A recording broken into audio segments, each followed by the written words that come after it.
ठीक है, अच्छी क्वालिटी की वीडियो देखने के लिए 720 या फिर 1080 पे चलाएं।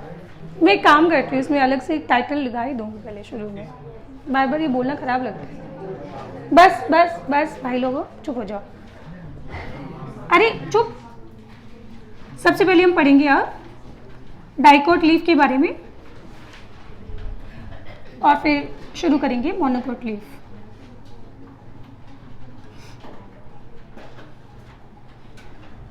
लीफ ऐसी यूनिक आइडेंटिटी है जिसके अंदर पता है आपको एपिडर्मिस एक नहीं दो मिलेंगे। जैसे अगर आप रूट और स्टेम को देखो तो उसमें आपको एक ही एपिडर्मिस मिलेगी, बट लीफ के अंदर एपिडर्मिस कितनी होती है? दो, लोअर एपिडर्मिस और दो एपिडर्मिस होती है ना। तो लीफ का क्या लिया जाएगा, लॉन्गिट्यूडनल सेक्शन की ट्रांसवर्स सेक्शन? तो लीफ को बेटा हम ऐसे कभी नहीं काटेंगे, लीफ को हम ऐसे काटेंगे। तो लीफ का क्या होता है? एलएस होता है। तो लॉन्गिट्यूडनल सेक्शन ऑफ क्या हो जाएगा? लीफ। बेटा प्लीज बात नहीं करें। इसके अंदर ये एपिडर्मिस हो गया,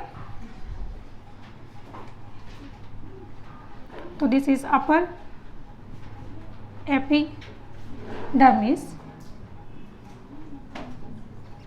और लोअर एपिडर्मिस। अब लीफ के दो सरफेस होते हैं ना, ऊपर वाला और एक नीचे वाला। ऊपर वाले को हम बोलते हैं वेंट्रल सरफेस। बेटा ये हमारा ऊपर वाले सरफेस को क्या बोलते हो? डॉर्सल ना। और नीचे वाले को क्या बोलते हो? आप सुन रहे, आप ध्यान से। तो ये इसका कौन सा है? अपर सरफेस है ना। तो इस अपर पार्ट को मैं यहाँ पे टर्म देने जा रही हूँ वेंट्रल, या फिर इसको बोला जाता है एडेक्सियल। वेंट्रल या फिर एडेक्सियल सरफेस बोला जाता है इसको। तो इसका उल्टा लीफ का ये लोअर जो पार्ट है, लोअर सरफेस बोलो, या फिर आप इसको डॉर्सल बोलो, या फिर आप इसको एबेक्सियल बोलो, एक ही बात है। या फिर आप वो इसको बेस बोलो, बेस वाला सरफेस लीफ का बेस है। ये उल्टा कैसे हो गया? ये एबेक्सियल है। ये उल्टा कैसे हो गया भैया? ऊपर वाले को तो डॉर्सल कहते हैं और नीचे वाले सरफेस को वेंट्रल कहते हैं। सोचिए, तब तक मैं डायग्राम बनाती हूँ। आंसर आपको पता है, इस चैप्टर का फर्स्ट जो लेक्चर था वो आंसर है इसका, नहीं सेकेंड लेक्चर।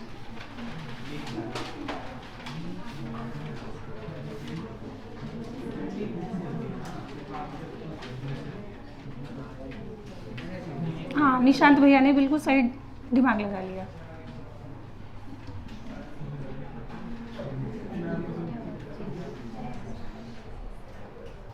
क्या शूट अपाइकल मेरिस्टेम पढ़ा था? उसमें लीफ प्रिमोडिया ऐसे होती है। कैसी होती है? ऐसी। तो ये वाली कौन सी सरफेस है इसकी? डॉर्सल। और ये वाली कौन सी? Ventral surface. और आगे जाके जब ये लीफ इस तरह से ओपन होगी और ओपन ऊपर ऐसे हो जाएगी, तो अब क्या हुआ? डॉर्सल तो नीचे चला गया और वेंट्रल ऊपर आ गया। आप समझ आ गए? तो इसलिए हम क्या बोल रहे हैं? ऊपर वाली सरफेस को वेंट्रल बोल रहे हैं और नीचे वाली सरफेस को डॉर्सल बोल रहे हैं। और नीचे वाला पार्ट कौन सा है? बेस वाला पार्ट है ना। तो इसको याद रख लेना, ये क्या है? एबेक्सियल है। बेस वाला एबेक्सियल, तो ऊपर वाला कौन सा हो जाएगा? एडेक्सियल सरफेस हो जाएगा। कोई परेशानी? अच्छा, अब लीफ के अंदर ट्रांसपिरेशन के रेट को कम करने के लिए इसमें यहाँ पे क्या पढ़ा था हमने? Very nice. एक वैक्स की कोटिंग होती है और वैक्स की कोटिंग को क्या बोलेंगे? क्यूटिकल। एंड क्यूटिकल ज़्यादा थिक कहाँ पे मिलेगा आपको? कहाँ पे? डेजर्ट प्लांट के अंदर। ठीक है। अब क्या बताइए, एपिडर्मिस हमेशा कंटिन्यूस होती है क्या? नहीं, इसके बीच में क्या होते हैं? गैप होते हैं। और इन गैप को हम क्या बोलते हैं? स्टोमेटा। इन गैप को क्या बोलेंगे? स्टोमेटा। अब मुझे बताइए कि नंबर ऑफ स्टोमेटा डाइकोट में ज़्यादा कहाँ पे होंगे? अपर सरफेस पे कि लोअर सरफेस पे? नंबर ऑफ स्टोमेटा मैंने ज़्यादा कहाँ बनाए? ये तो रटने वाली बात है, समझते हैं। एक्चुअली होता क्या है कि जो डाइकोट की जो लीफ होती है वो ऐसी होती है ना, ऐसे। उसका ओरिएंटेशन एनवायरनमेंट में इस तरह से होता है। तो आप लोगों ने नोटिस किया कि लाइट का एक्सपोजर सबसे ज़्यादा यहाँ पे होगा। तो कॉमन सेंस की बात है, लाइट अगर यहाँ पे ज़्यादा आ रही है तो क्लोरोप्लास्ट ज़्यादा कहाँ होने चाहिए? अपर सरफेस पे कि लोअर पे? Very nice. तो अपर वाली सरफेस पे क्लोरोप्लास्ट ज़्यादा होंगे, तो ये ज़्यादा ग्रीन किधर दिखाई देगी? तो डाइकोट की जो लीफ होती है वो क्या होती है, अपर सरफेस से डार्क ग्रीन होती है एंड लोअर सरफेस से लाइट ग्रीन होती है, लाइट ग्रीन। ठीक है, पहला डिफरेंस। दूसरा, अब आप कॉमन सेंस यूज कीजिए, आप स्टोमेटा को ज्यादा कहाँ रखना पसंद करेंगे, है अपर सरफेस पे कि लोअर पे? क्यों? क्योंकि अपर सरफेस से बेटा लाइट का एक्सपोजर ज्यादा है, वहां पे अगर ट्रांसपिरेशन मतलब क्या हुआ, अगर स्टोमेटा का नंबर अगर ज्यादा हुआ तो बेटा यहाँ ट्रांसपिरेशन बढ़ नहीं जाएगा। सो दैट्स वाई डाइकोट के अंदर हम बोलेंगे कि नंबर ऑफ स्टोमेटा ज्यादा कहाँ पे होते हैं, लोअर सरफेस पे। ठीक है, चलो तो ये तो मेन रीजन समझ आ गया आपको स्टोमेटा। और स्टोमेटा के नियर बाई जो सेल्स होती है उनको क्या बोलते हैं हम, ये वाली नियर बाई जो सेल्स होती है उनको बोलते हैं गार्ड सेल्स। एंड आप लोग जानते हैं बेटा गार्ड सेल्स का काम क्या होता है, स्टोमेटा की एक्टिविटी को रेगुलेट करना। ठीक है, तो ये हमने यहाँ पे बना दिया गार्ड सेल्स। अच्छा नेक्स्ट, ये जहाँ पे स्टोमेटा ओपन होते हैं ना उसके जस्ट बिनीथ पे यहाँ पे कोई सेल्स होनी चाहिए क्या, इतनी अराउंड सराउंडिंग में? क्यों? कॉमन सेंस की बात है बेटा, दरवाजा है और दरवाजे के ऊपर अगर मैं बेंचेस लगा दूं यहाँ पे तो क्या होगा, आप एंटर हो पाएंगे हैं? तो ये तो इसकी एंट्री गेट है ना, तो यहाँ से वो क्या रहा है, गैसेस एक्सचेंज हो रहा है। अगर इस जगह पे आपने कोई सेल अगर प्लेस कर दी तो क्या गैसेस अंदर आ पाएगी? नहीं ना, तो उनको एक बैरियर या रेजिस्टेंस हो जाएगा क्रिएट वहाँ पे। तो हम बोलेंगे कि यहाँ पे जहाँ स्टोमेटा होता है ना, स्टोमेटा के जस्ट बिनीथ पे कोई सेल्स प्रेजेंट नहीं होती, वहाँ पे खाली जगह होती है और उसको बोला जाता है स्टोमेटल कैविटी, स्टोमेटल कैविटी बोला जाएगा। यहाँ तो कोई परेशानी? ठीक है, अब बात करते हैं वैस्कुलर बंडल के बारे में। तो ये क्या दिखाई दे रहे हैं, वैस्कुलर बंडल। तो वैस्कुलर बंडल कैसे होंगे, दोनों एक साथ प्रेजेंट है तो कॉन्जॉइंट होंगे, मैं यहाँ लिख देती हूँ, यहाँ लिखिए। तो वैस्कुलर बंडल सिंस एक साथ प्रेजेंट है तो ये कैसे होंगे, कॉन्जॉइंट होंगे। एंड कैसे होंगे, कोलेटरल। एंड कोलेटरल का मतलब क्या होता है कि फ्लोएम बाहर की तरफ होगा। अब ये भी तो बेटा बाहर ही और इधर भी बाहर ही है ना, तो किधर, अब इसके दो बाहर है, इसके इधर भी गेट है बेटा और इधर भी गेट है। तो ये याद रखना, आपको टेस्ट पेपर में क्वेश्चन मिलेगा ऐसा, इधर जाइलम होता है और इधर कौन होता है, फ्लोएम। तो फ्लोएम किधर होते हैं, बेस वाले पार्ट की तरफ होते हैं। वैसे फ्लोएम मतलब फर्स और फर्स मतलब बेस वाला पार्ट, तो ध्यान रखना फ्लोएम नीचे की तरफ होते हैं और जाइलम किधर होंगे, ये एडक्सियल सरफेस की तरफ होंगे। नाउ इसमें क्लोज होंगे या ओपन, तो हम बोलेंगे ऑलवेज क्लोज वैस्कुलर बंडल होंगे, क्योंकि लीफ बेटा कभी भी अपना थिकनेस नहीं बढ़ाती है, लीफ के अंदर कभी सेकेंडरी ग्रोथ नहीं होता है। तो यहाँ पे चाहे डाइकोट हो चाहे मोनोकोट हो, दोनों ही लीफ कैसी होगी, है ऑलवेज क्लोज वैस्कुलर बंडल होंगी, कोई परेशानी इसमें, है ना। अगर वैस्कुलर बंडल के ऊपर यहाँ पे कोई सेल्स अगर प्रेजेंट है तो इनको क्या बोला जाएगा, अभी अभी आपने फोटोसिंथेसिस कंप्लीट किया है तो ये सेल कौन सी हो जाएगी, बंडल सी सेल्स। अब देखिए बंडल सी सेल्स को ध्यान से, तो आपको नहीं लग रहा कि बंडल सी सेल जो है वो एपिडर्मिस तक चली गई है, ये बंडल सी की सेल्स जो है वो कहाँ तक चली गई, एपिडर्मिस तक, तो उसको बोला जाएगा बंडल शीथ एक्सटेंशन, ये यहाँ तक चली गई। तो इस पार्ट को हम क्या बोलेंगे, बंडल शीथ एक्सटेंशन। बताइए कोई परेशानी इसमें, नहीं? तो अब मुझे बताइए कि एपिडर्मिस और वैस्कुलर बंडल को छोड़कर बाकी सारा पार्ट क्या होता है, ग्राउंड टिश्यू। तो लीफ के अंदर ग्राउंड टिश्यू का नाम क्या है, मीजोफिल टिश्यू। मीजो मतलब क्या होता है, बीच में, है ना। तो यहाँ पे इसके बीच में, यहाँ पे जो सेल्स होगी दो एपिडर्मिस के बीच में, ये जो टिश्यू होगा इसको बोला जाएगा मीजोफिल टिश्यू बोला जाएगा। और ये लीफ का क्या हो गया, ये लीफ का ग्राउंड टिश्यू हो गया, क्योंकि बेटा लीफ के अंदर हम हाइपोडर्मिस, पेरिसाइकल, एंडोडर्मिस, कॉर्टेक्स, पिथ ये सब नहीं पढ़ते। तो लीफ का ग्राउंड टिश्यू कौन है, मीजोफिल टिश्यू, है ना। अब घर जाके आप बड़े हाथ से अब पढ़ना ग्राउंड टिश्यू सिस्टम, तो आपको क्लियर हो जाएगा, है ना। अब जब बात आ रही है किसके बारे में, डाइकोट लीफ के बारे में, तो अभी हमने बोला था कि डाइकोट लीफ जो होती है वो अपर सरफेस से ज़्यादा डार्क ग्रीन मिलेगी आपको। कैसे मिलेगी, डार्क ग्रीन होगी। तो इसमें आपको दो डिफरेंट तरह की सेल्स देखने को मिलेगी, लाइक इस तरह से और एक इस तरह से, क्या फ़र्क समझ आया? इन सेल्स को हम बोलते हैं पैलिसेड टिश्यू, क्योंकि ये आपको पिलर लाइक दिखाई दे रहा है। कैसा? पिलर लाइक दिखाई दे रहा है, तो उसको बोला जाएगा पैलिसेड टिश्यू। और अभी आपने बोला कि अपर सरफेस पे वो क्या होती है, डार्क, ज़्यादा ग्रीन होती है। सही बात है। और इस तरह से अच्छा, पैलिसेड टिश्यू एपिडर्मिस के पैरेलल अरेंज है क्या एंटी पैरेलल है? मतलब परपेंडिकुलर है कि पैरेलल अरेंज है?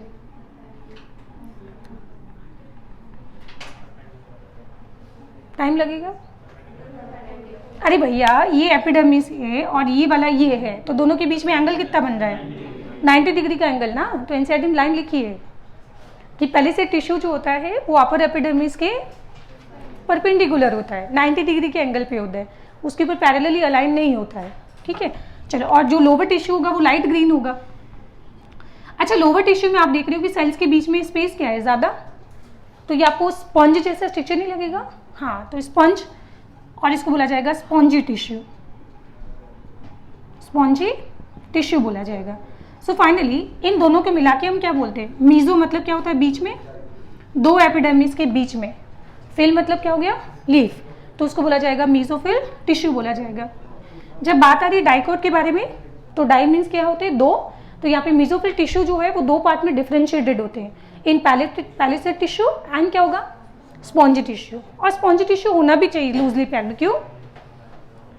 बिकॉज नंबर ऑफ स्टोमेटा नीचे ज़्यादा होते हैं, तो यहाँ से गैसियस एक्सचेंज ज़्यादा हो रहा है, तो गैसेस बेटा इजीली अंदर आ पाए, तो यहाँ पे क्या होना चाहिए, इनके बीच में स्पेस ज़्यादा होना चाहिए। अच्छा, पैलिसेड के बीच में गैप ज़्यादा क्यों नहीं है? पैलिसेड टिश्यू आपने देखा है कि टाइटली पैक्ड है, उनके बीच में इंटरसेल्युलर स्पेस कम है, क्यों? कॉमन सेंस की बात है बेटा, अगर यहाँ पे गैसेस पहुँच गए तो परेशानी क्या है कि CO2 एस्केप ना हो जाए, CO2 लीक ना हो जाए, क्योंकि वैसे ही एटमॉस्फेयर में CO2 बहुत कम होती है, और फोटोसिंथेसिस का सबसे लिमिटिंग फैक्टर भी कौन होता है, CO2। तो CO2 लीकेज को रोकने के लिए यहाँ पे ये जो पैलिसेड टिश्यू होता है क्या होता है, टाइटली पैक्ड होता है, इनमें इंटरसेल्युलर स्पेस क्या होंगे, कम होंगे। सिंपल। चलो, तो ये कंप्लीट हो गया कहानी किसका, डाइकोट लीफ के बारे में। इधर आ जाते हैं मोनोकोट लीफ के बारे में। तो मोनोकोट लीफ में भी सेम लाइक, ये अपर एपिडर्मिस है, ये लोअर एपिडर्मिस है, मैं वापस नहीं लिखूंगी। अपर एपिडर्मिस, लोअर एपिडर्मिस, दोनों में आप बना देना क्यूटिकल, बन गए।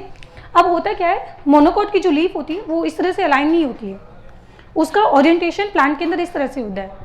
लाइक अगर आपके पास ये प्लांट है तो इस प्लांट के अंदर ये लीफ इस तरह से अरेंज्ड होती है, तो आप देख रहे हो प्लांट के साथ यहाँ पे 45 डिग्री का एंगल बना रही है, और ये प्लांट के देखो ऐसे पैरेलली अरेंज्ड होती है, ऐसे। तो इस पोजीशन को क्या बोला जाएगा, लेटरल। इस लीफ के ओरिएंटेशन को क्या बोला जाएगा, लेटरल। तो यहाँ पे मोनोकोट जो लीफ होती है वो कैसी होती है, लेटरल ओरिएंटेशन होता है। अब इस तरफ लाइट का एक्सपोजर और इस तरफ लाइट का एक्सपोजर दोनों तरफ बराबर होता है, तो क्लोरोप्लास्ट का डिस्ट्रीब्यूशन दोनों तरफ बराबर, और नंबर ऑफ स्टोमेटा भी दोनों तरफ बराबर, है ना। मोनो मीन्स होता है 1, मोनो मीन्स 1, तो मतलब पूरी लीफ एक ही जैसी। डाई मीन्स होता है 2, तो वहाँ पे डॉर्सल और वेंट्रल सरफेस आपको अलग अलग मिलेगी। ठीक है, तो यहाँ पे इसको बोला जाता है आइसो। आइसो मतलब सेम, और बाई मतलब दोनों तरफ, तो इसको बोला जाएगा iso bilateral leaf, monocot leaf को। और डाइकोट लीफ को हम क्या बोलेंगे, क्योंकि ये डॉर्सल सरफेस से अलग है, डार्क ग्रीन, और नंबर ऑफ स्टोमेटा भी डॉर्सल सरफेस पे कम है, एंड वेंट्रल सरफेस पे क्या होगा, डॉर्सल नहीं बोलते हैं इसको, डॉर्सी बोलते हैं। ठीक है, तो ये हो जाएगा डॉर्सी वेंट्रल लीफ। अच्छा, तो नंबर ऑफ स्टोमेटा यहाँ पे बराबर बना लेना, और स्टोमेटा के नीचे यहाँ पे क्या बना लेना, स्टोमेटल कैविटी बना लेना घर जाके। ठीक है, अब ये मैं सारी चीज़ें रिपीट नहीं करूँगी।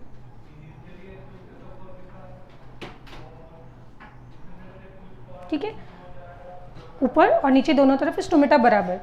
अब इसके बीच में क्या होगा, वैस्कुलर बंडल। सेम बात कि वैस्कुलर बंडल में कॉन्जॉइंट होंगे, कोलेटरल होंगे, ऑलवेज क्लोज होंगे, एंड कंडीशन कैसी होगी, एंडार्क कंडीशन। और एंडार्क का मतलब जाइलम अंदर की तरफ होते हैं, और यहाँ पे अंदर का मतलब डॉर्सल सरफेस की बात हो रही है, नीचे वाली सरफेस। ठीक है, हाँ, तो वहाँ पे एक एंडार्क भी लिख लेना। रूट को छोड़कर बाकी सब जगह आपको कंडीशन एंडार्क मिलेगी, ठीक है। और फिर उसके बाद में इसके ऊपर भी क्या होती है, बंडल शीट क्या मिलेगा आपको, सेल्स मिलेगी, है ना। और यहाँ पे ये क्या है, बंडल शीट एक्सटेंशन हो गया, ठीक है। अब बस लास्ट पॉइंट, इनके बीच में ये कौन है, mesophyll tissue. And mesophyll tissue को क्या बोलते हैं, ground tissue. Epidermis vascular bundle को छोड़कर बाकी सारा पार्ट क्या होता है, ग्राउंड टिश्यू, है ना। अब ग्राउंड टिश्यू को ध्यान से देखना, ये आपको कैसा दिखाई दे रहा है, पैलिसेड या स्पॉन्जी, बनाने तो स्पॉन्जी लग रहा है, वापस बनाएंगे।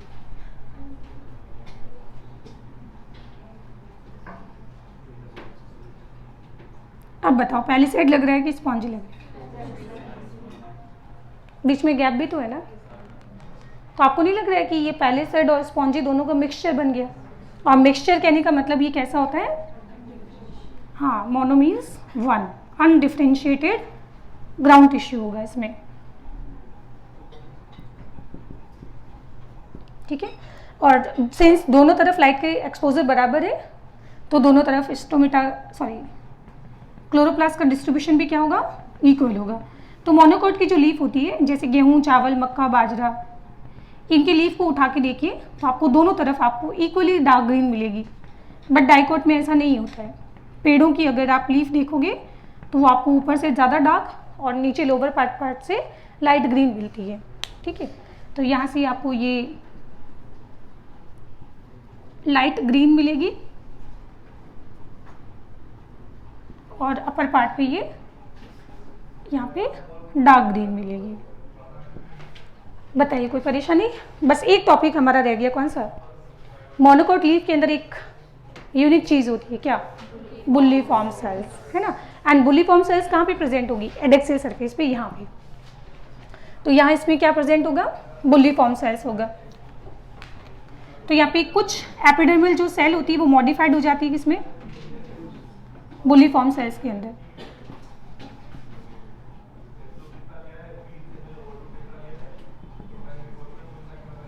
बुल्ली फॉर्म सेल्स। और ये कहाँ प्रेजेंट है, present on adaxial surface, adaxial surface पे। अच्छा, बुल्ली फॉर्म सेल्स का नाम क्या है, बुल लाइक है ना, क्योंकि ये वाटर सेंसिटिव होती है।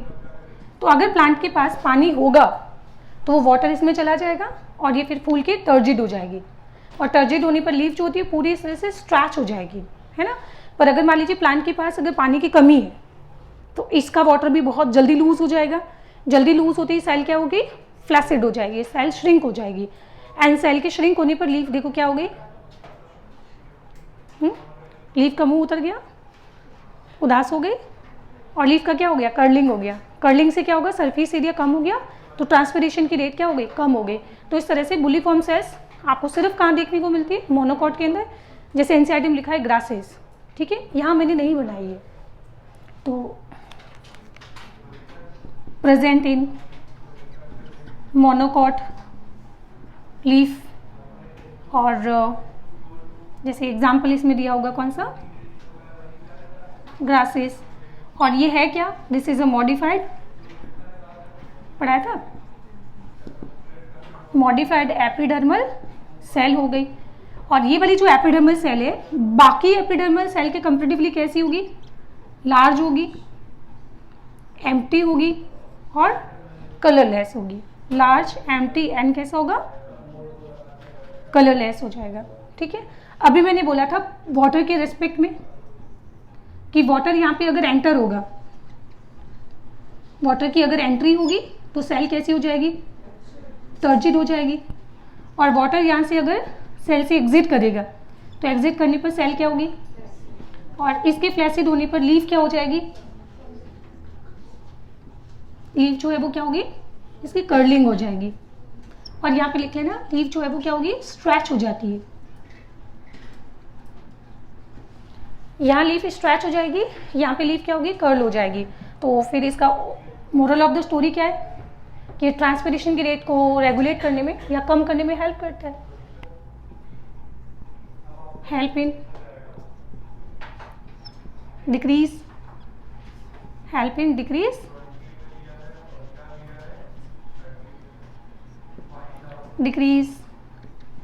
ट्रांसपीरेशन रेट, ट्रांसपीरेशन रेट, वो भी कब है, जब पानी वो प्लांट के पास कम होगा तब, अदरवाइज नहीं, ठीक है। During water stress condition, during water stress condition, बताइए कोई परेशानी? तो मुबारक हो, लीफ वाला पार्ट कंप्लीट हो गया। हालांकि देखो इस चैप्टर के पार्ट एक सेकेंडरी ग्रोथ वाला पार्ट है, पर फिलहाल अभी एनसीईआरटी मतलब नई वाली एनसीईआरटी में डिलीट हो गया, तो मेरा ऐसा मानना है कि शायद वो नीट एग्जाम में नहीं आएगा, ठीक है। पर लास्ट में हम वेट करेंगे, डिलीटेड पोर्शन हम लास्ट में पढ़ेंगे, अगर आएगा तो मैं वीडियो इसमें एक और ऐड कर दूंगी, ठीक है, और तुमको पढ़ा दूंगी मैं सेकेंडरी ग्रोथ। डरो नहीं, बहुत आसान है। अब तक तुमको चैप्टर टफ लगा क्या? नहीं ना, सेकेंडरी ग्रोथ और भी आसान है, ठीक है। अगर होगा तो पढ़ेंगे हम लोग। Bye bye.